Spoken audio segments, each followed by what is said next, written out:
నమస్కారం ఈటీవీ 360 కి స్వాగతం ముందుగా ప్రధానాంశాలు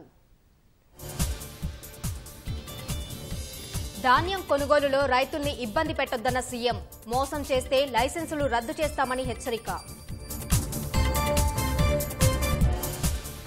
తాగునీటి కొరత లేకుండా ముందస్తు చర్యలు చేపట్టండి సరఫరాలో సమస్యల్ని యుద్ధ ప్రాతిపదికన పునరుద్ధరించాలన్న రేవంత్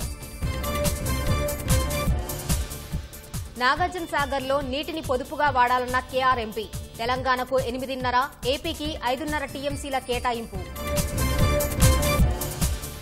ఢిల్లీ మద్యం కేసులో ఎమ్మెల్సీ కవితకు మరోసారి చుక్కెదురు ఈ నెల 14 వరకు సీబీఐ కస్టడీకి అనుమతించిన కోర్టు వరంగల్ బారాస లోక్సభ అభ్యర్థిగా సుధీర్ కుమార్ పార్టీ నేతలతో చర్చించి ప్రకటించిన కేసీఆర్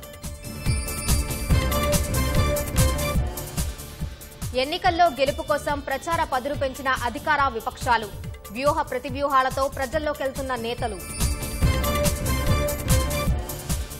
రాజ్యాంగాన్ని దెబ్బతీసేందుకు కాంగ్రెస్ ప్రయత్నించిందన్న ప్రధాని దేశాన్ని బలహీనపరిచేలా ఇండియా కూటమి ఆలోచన ఉందని విమర్శ ఢిల్లీలో రాష్ట్రపతి పాలనకు భాజపా కుట్ర చేస్తుందన్న అతిషి ఆ ప్రభుత్వాన్ని కూలదోసేందుకే కేజ్రీవాల్ అరెస్ట్ అంటూ మండిపాటు